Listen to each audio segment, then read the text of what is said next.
Hi, I'm Sugar.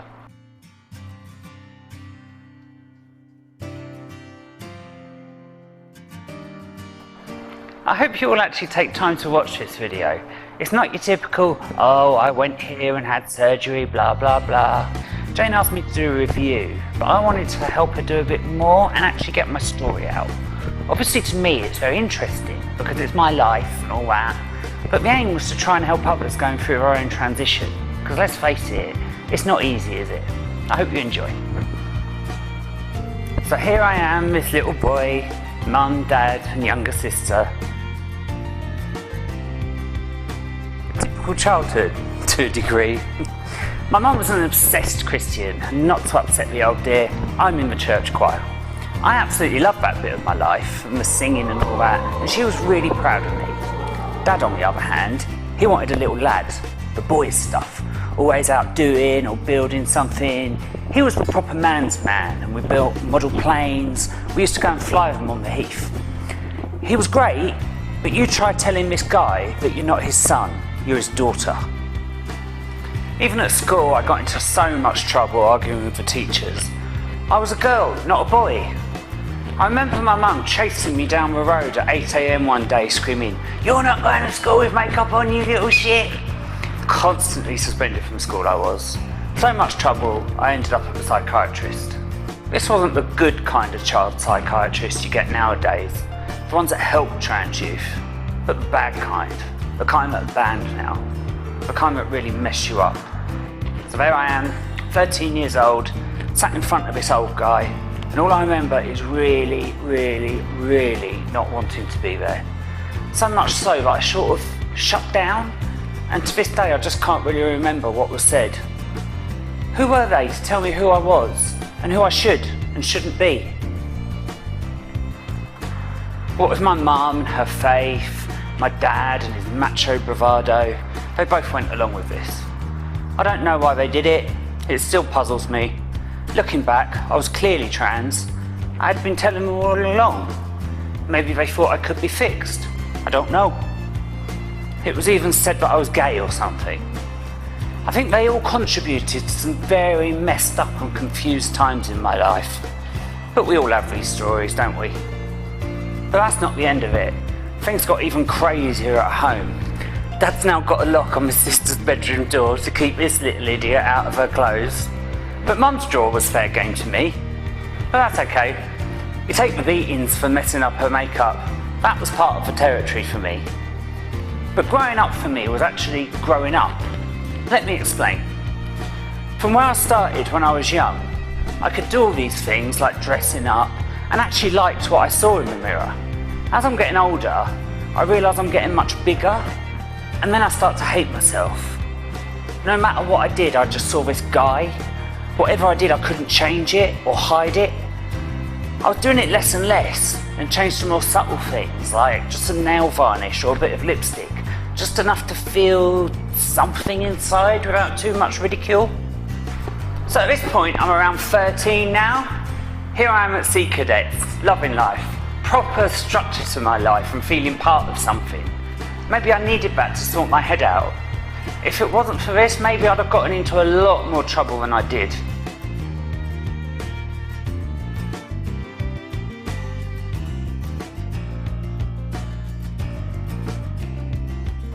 But the way these places work, it was a great help, and it kept my mind focused on what was in front of me and not giving me a chance to let my mind wander into the places that the people around me didn't want it to be.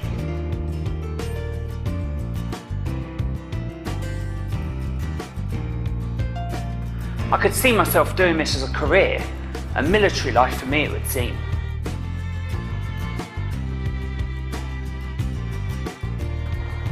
I definitely wasn't gay, and I shocked them all coming home with my new girlfriend Claire.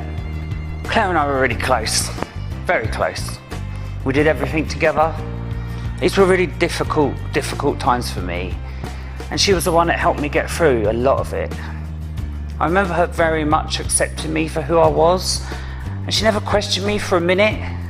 We nearly did split up at one point, over an abortion she had at the time.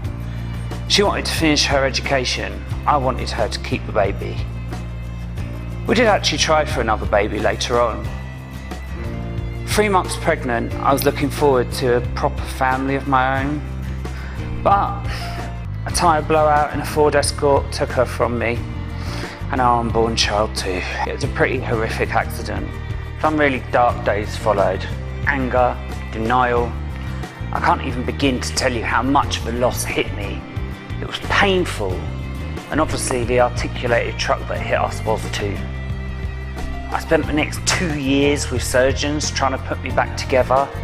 Many years of healing and therapy was one thing, but some things you just can't heal. On top of that, my hopes of being in the military, they're shattered too.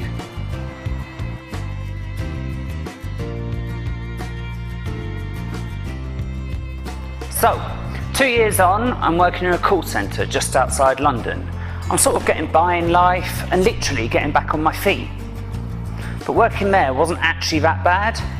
I had this mate there, honestly so much fun to work with. Made getting up and going to work in a shitty call centre more of a treat than a chore. This guy, called Mouse, we formed this really strange attraction, and I honestly think none of us thought it was sexual at the time. But we were sort of like best mates, you know, but work buddies, drinking buddies. We went away on mad weekends to Brighton, drinking, drugs, sex, all of that. It was great times.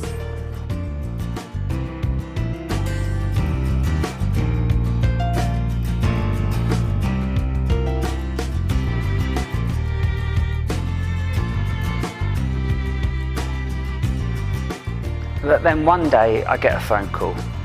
Some hospital in Slough telling me something about my mum being ill. So off I go to this hospital to see her. Doctor pulls me to one side, starts telling me what's going on. I couldn't believe it. Just stood there, totally out of the blue, and this doctor is telling me that my mum's got terminal cancer.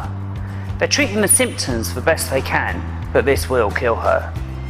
I spent a lot of time at that bedside. We laughed and we joked about the old days. We had some really good times, but I didn't get long enough with her. We buried her in a lovely little spot near Ascot Racecourse. It's where her and the family come from. I thought it would be a really nice place to put the old dear to rest. I found myself losing the people I loved most in the world. Since then, and still to today, I've struggled in relationships. I have this constant fear of losing the people I love. I find it really difficult, if I'm honest. So I got another mate, Aaron. I really appreciated Aaron at this hard time. Life was tough, and I was feeling really low. He sort of twisted my arm to go to Spain with him. His mum and dad lived out there. It was sort of to get away from it all. But no, nothing's as simple as that in my life. So there I am in Spain. Aaron and me landing this job, selling the infamous timeshares. It was a life, that's for sure.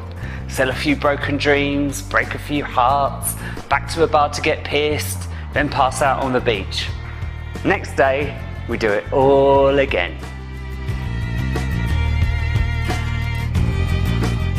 However, one night, as usual, not in control of my faculties, got me into a bit of trouble. 6 men, they dragged me into an alleyway, pinned me down and took it in turn to rape me. 1 or 2 I may have been able to fight off, but 6, in my state, I had absolutely no chance. The morning after, bleeding and broken in more ways than none, I was straight back home to Mouse in the UK. That was my Spanish holiday over.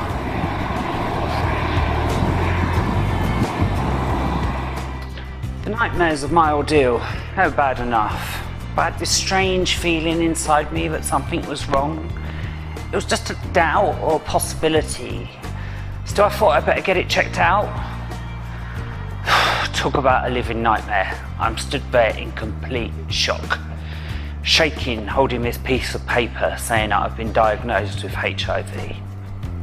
I was truly a broken man. I found myself delving into Mouse's world of drunken nights and hard drugs. This couldn't get any lower for me. Always needing money to fund this life, the little hustles here and there weren't doing it. I needed a job, and I've seen an advert for a bus driver. I really wasn't interested in being a bus driver. It was just the fact that it was great money and paid weekly.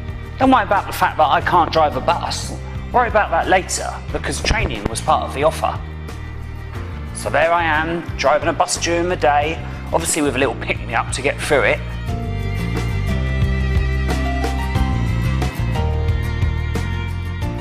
More covering of myself with tattoos as my form of expression, but I still absolutely loved the day. Then off to the bar where Mouse was working for the night. One day I honestly couldn't tell you where it came from, but I told Mouse that I felt I should have been a woman. Mouse just laughed at me and he said, "Don't you think I always knew that? The way I treat you, the opening of the doors, getting you flowers, lighting your cigarette sweets," because that's what he called me. Sweets, I've always known. But I guess that's what made it feel so normal between me and Mouse. In a strange way, he was just being him, and I was just being me. And together, it just felt right. Well, I never really gave it any thought until he said it.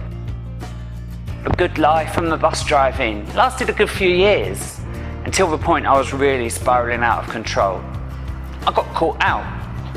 It's funny how they won't let you drive a bus drunk. Who knew?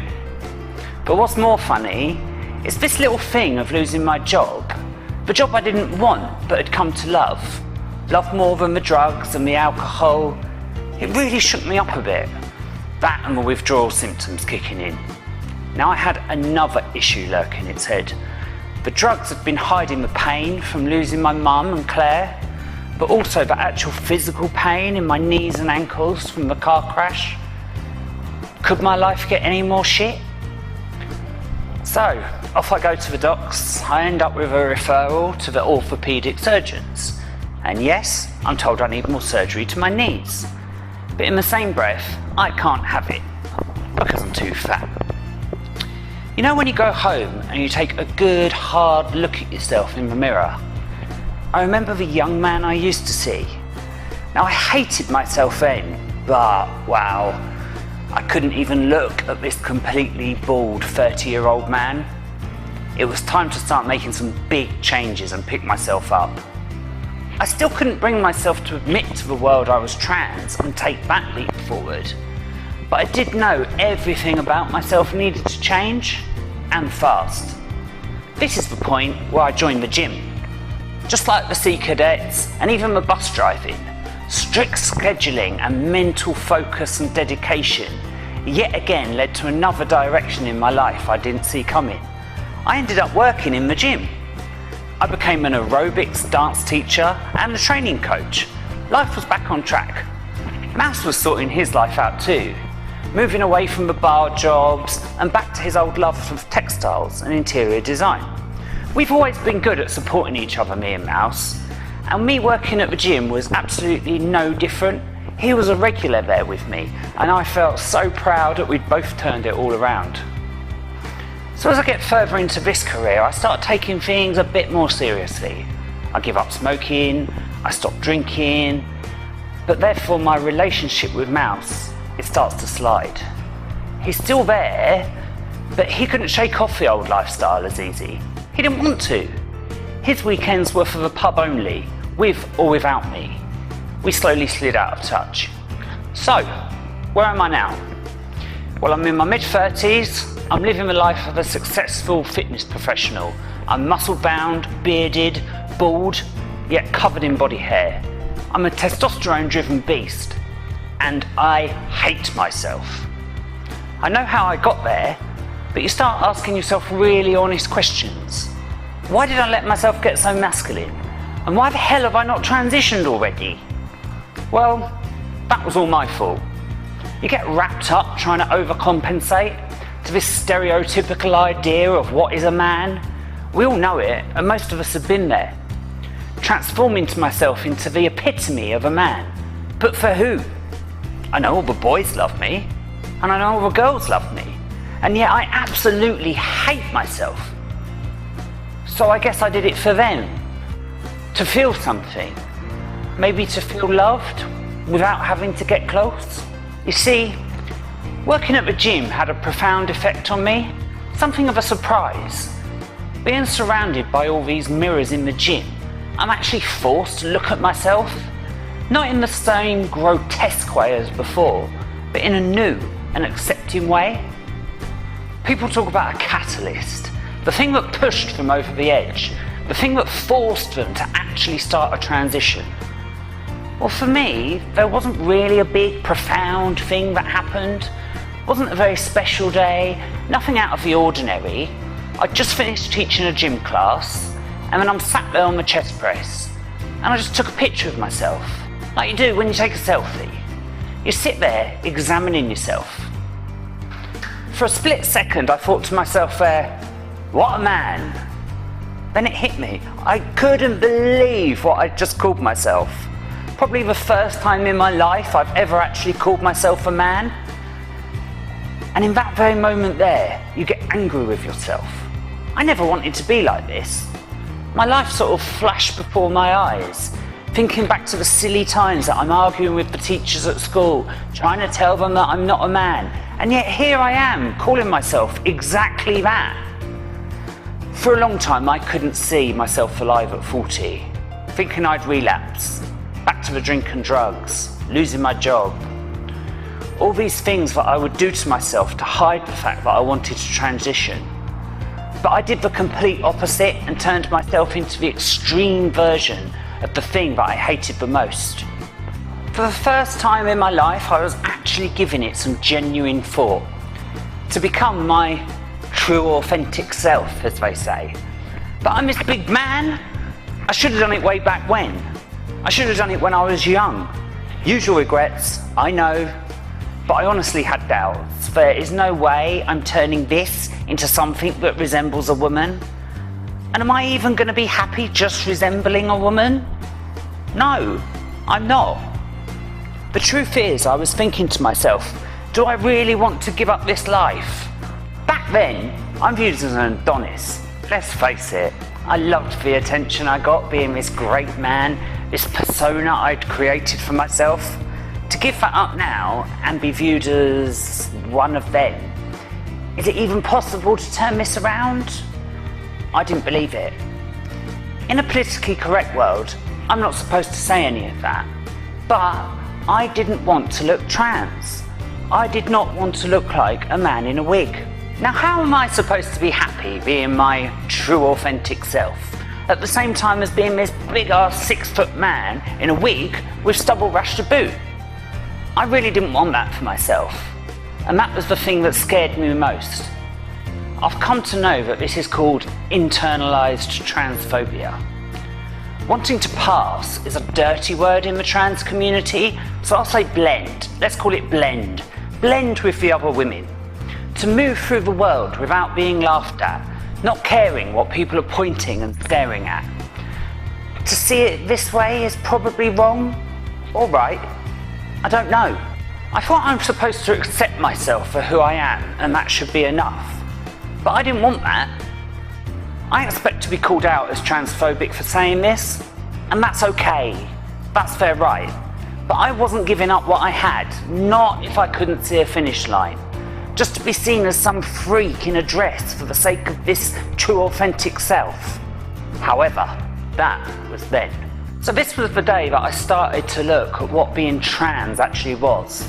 The how, the where, how to actually transition. The possibilities really blew me away. There are some absolute legends out there. Girls that look just as, or even more masculine than me, but now look absolutely amazing. The ones that had it done at a very young age, they blend absolutely great. But I wanted to see girls my own age, in my situation. My eyes were wide open now. I actually started to get excited about it, rather than trying to hide it like I had done for all these years. It's rare to find an older woman who started later who blends well. Examples on the internet are hard to find. But doing my research, I found this girl called Jane.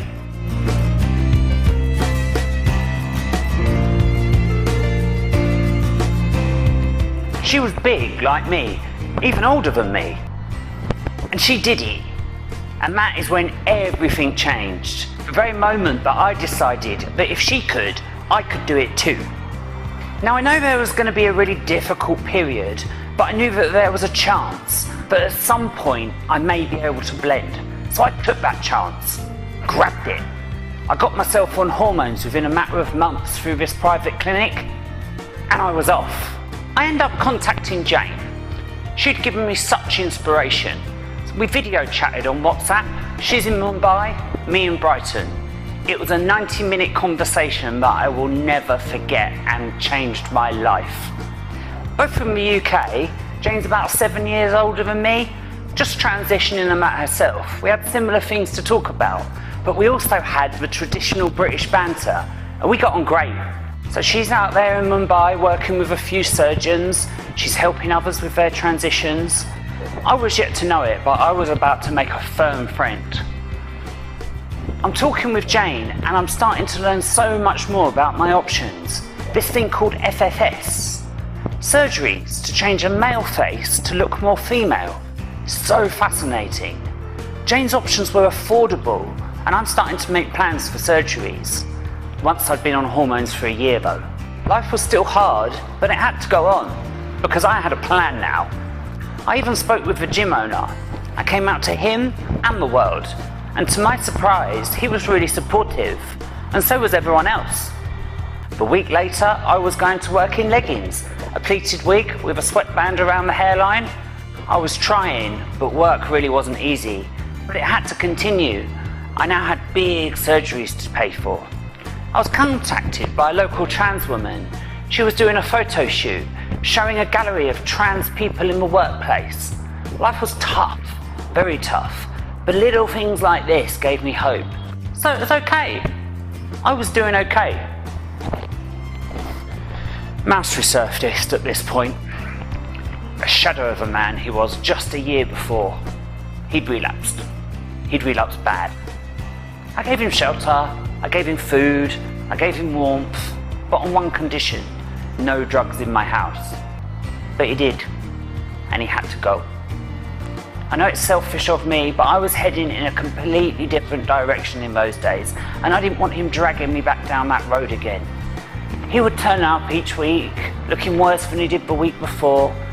Yeah, feeling sorry for him, I'd give him shelter, washing his clothes, etc. But he had to go again. I just couldn't let him stay. This became a cycle. With the help of a few friends, we got him a place in the local psychiatric hospital. About 2 weeks after leaving hospital, he was dead. I'll never forget it.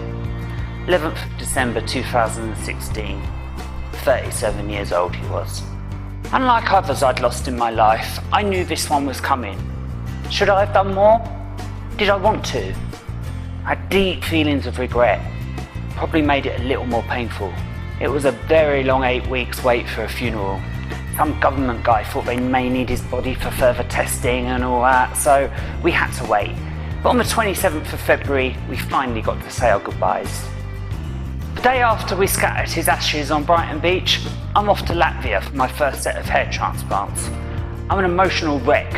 I wanted to be excited about the very start of a lifelong dream of transition. But it's hard to do that when you've just said goodbye to one of, if not the most closest companions you would ever have. 17 years I will never forget. I miss you, Mouse.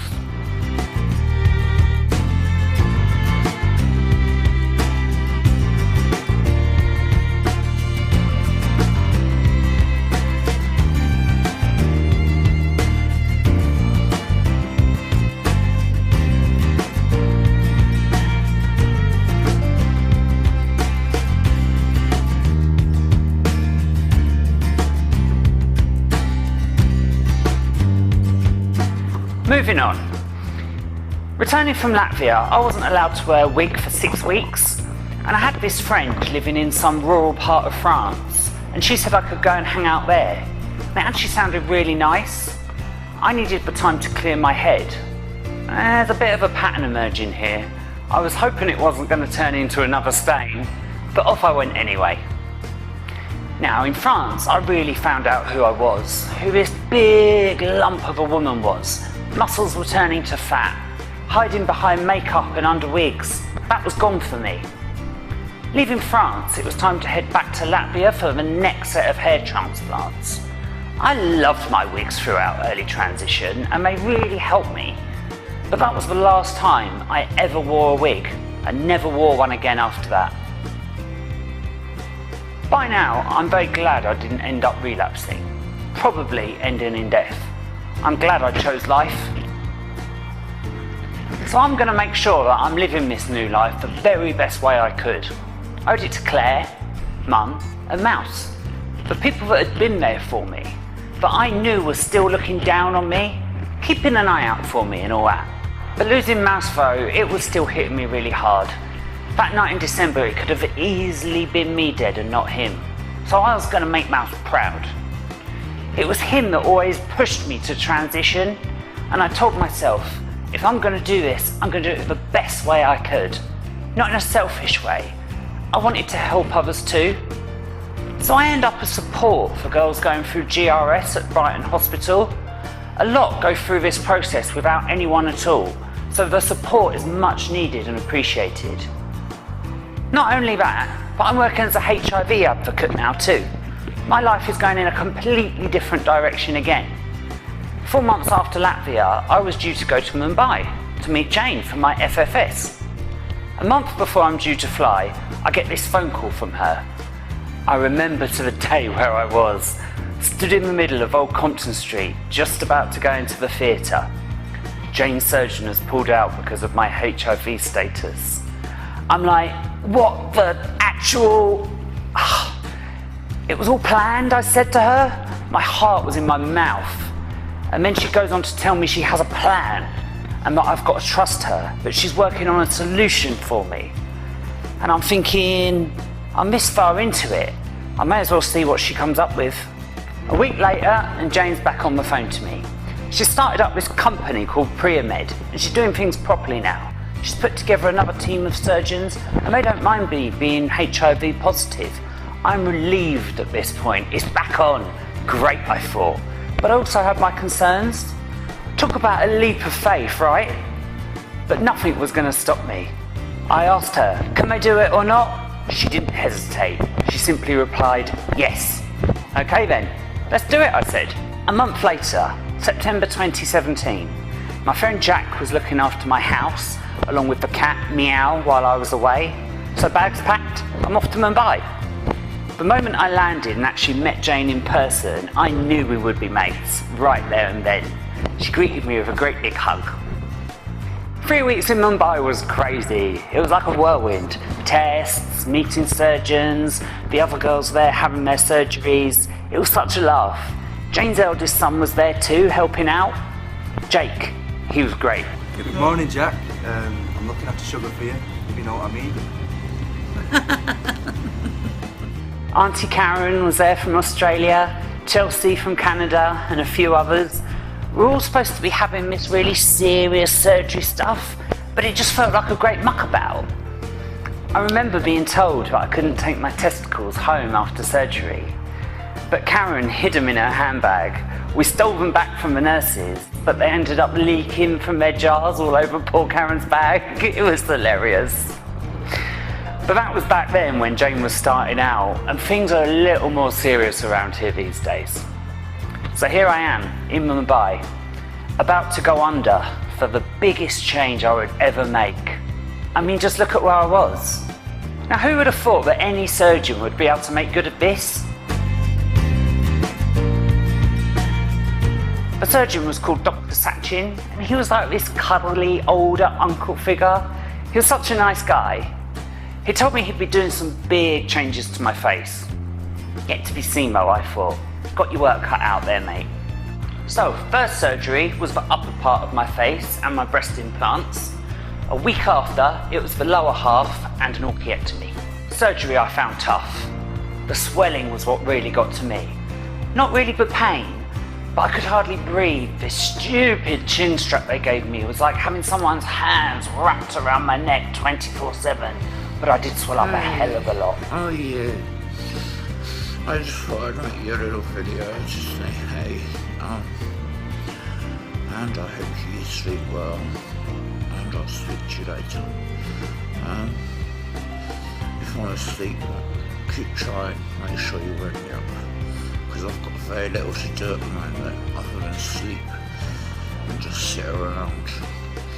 I'm very low on energy because I can't eat apart from liquid diet.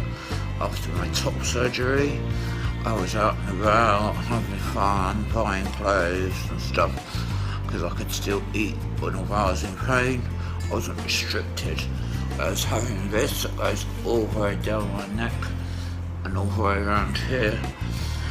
It means I look fucking terrible and I feel terrible and I can't really communicate. It's like Indian people can't understand me. English people can, but they can't make out what I'm saying when I'm as restricted as this. So,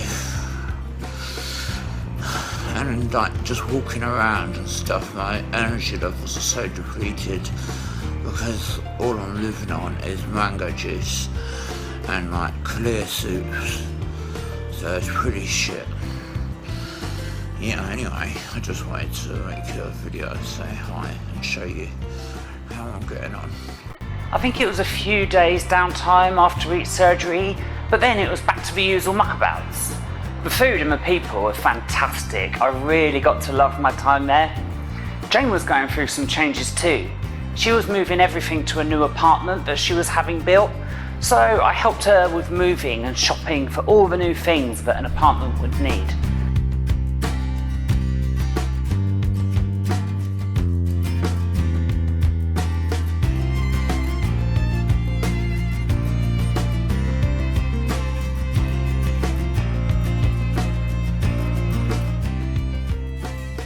For her, this was the start of something big. We would sit for hours in the evenings and talk about all her plans.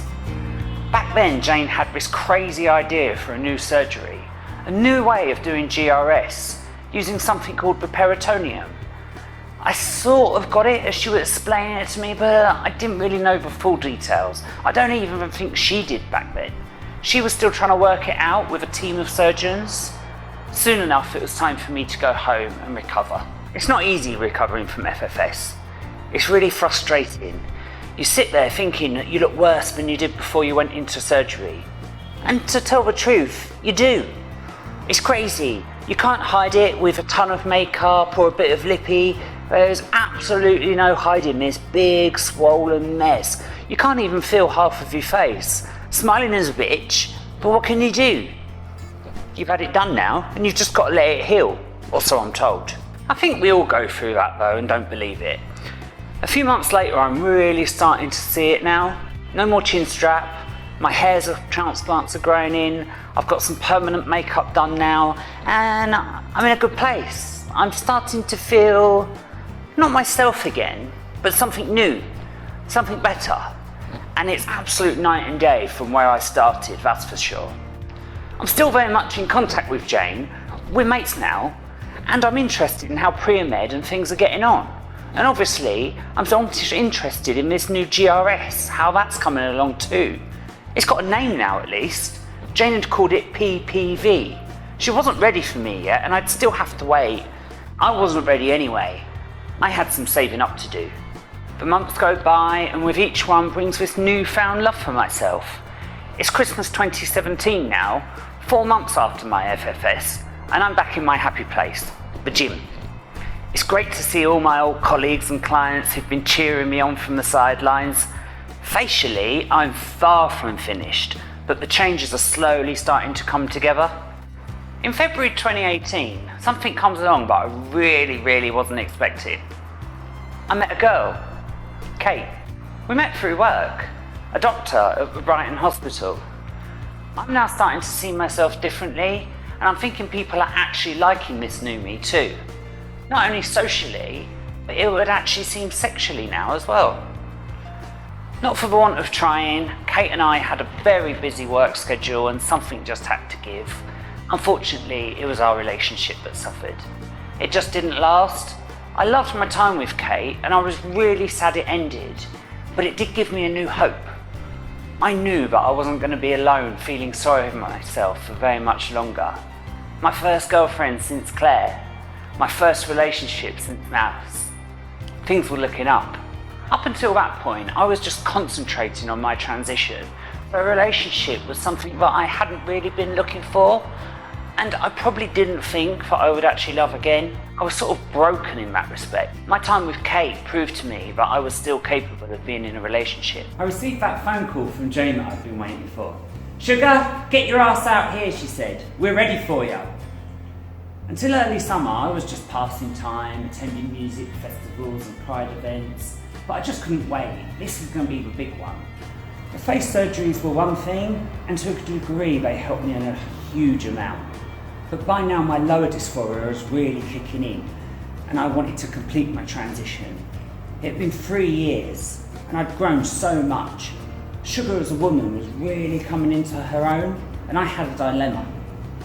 I could go to Mumbai and have this unknown new type of surgery, or I could stay in the UK and have it for free. The free one in the UK was a penile inversion. I'd seen lots and it was pretty well understood, but it's also known for its drawbacks. Now I'm in two minds. In the end, it's a choice. Do I trust Jane and go with the possibility of an actual vagina, one that's wet and smells like one? Now people may think that I'm being crude saying these things, but let me explain. I'm into girls and I love vaginas. It's as simple as that. Now I've seen penile inversions and I've been in relationships with people that have had penile inversions. Now I'm not saying they're bad, I'm saying they're different. I've been into these people and I love to please them. It's still possible to do that, but it's definitely not the same as a cis vagina. And I know the reason two lesbians get off on each other, and I wanted that for myself too. Jane's ideas had given me hope, but I would get much closer to that.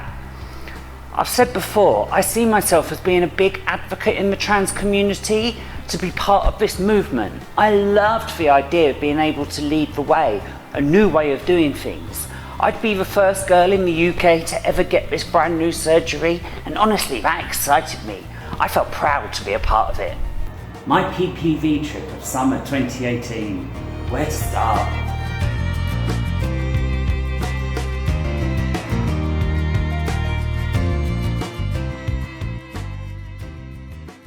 There's a video out there on PriyaMED's YouTube channel of my actual surgery.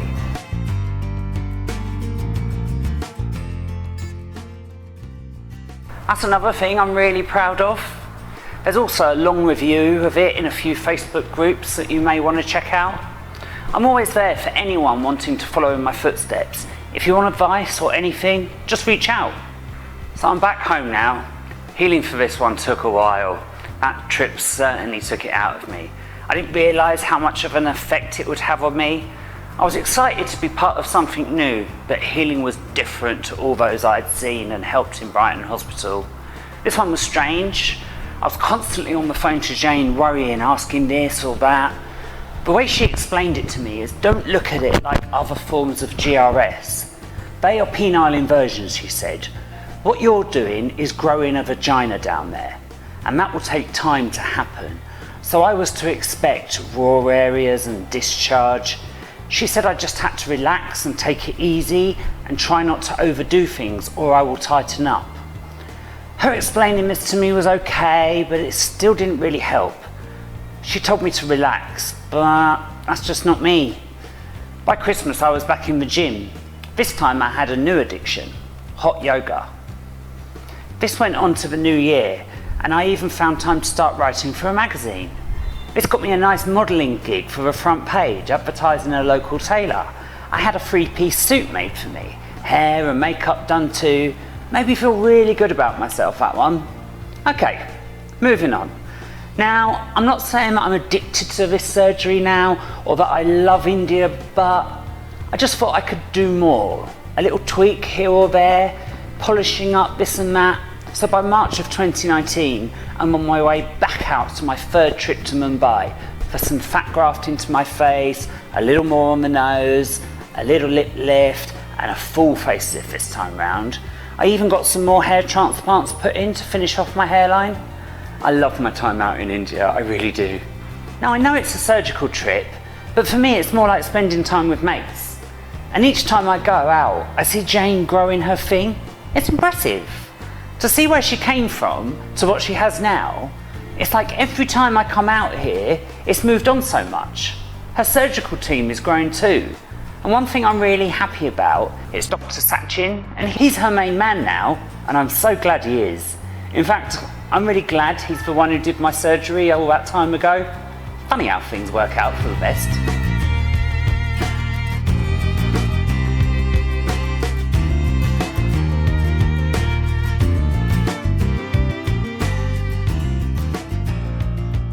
So I'm back home now and it's July 2019. I'm out in a bar in Brighton. It's Trans Pride weekend and I meet this guy. He's from Plymouth, but he'd made the 6-hour trip down to Brighton for the weekend with his mates. Talk about an instant attraction. It was completely obvious on both sides. Now, despite the distance, we didn't spend more than 3 days apart. They say that life comes full circle. Looking back at all the things that have happened to me, I actually don't see that they happen to me now. Well, not this new me anyway. It was like another life. I'm totally different to who I was, and even how I looked back then. I was angry on the world and everyone around me. Then I went to feeling of being lost and alone. But finally now, I found peace. A new me. A new start in life. And someone to share that with too. I never thought I would have this. I never thought it could happen to me. He's a massive part of my life already, and it's only been 6 months. I'm back out here in Mumbai right now for a few more nip and tucks. This will probably be my last surgical trip out here now. The next time I'm out here will be in summer. We plan on getting married here. I miss him so much. All my other trips to Mumbai over the years, I was never looking forward to going home. I always wanted to stay here with Jane. Now I can't wait to go home. I'm missing that much. After all the ups and downs in my life, it's been a real struggle, but I never give up. I'm proud of myself for that. And I want to thank PriyaMED for helping me get there. I love you guys.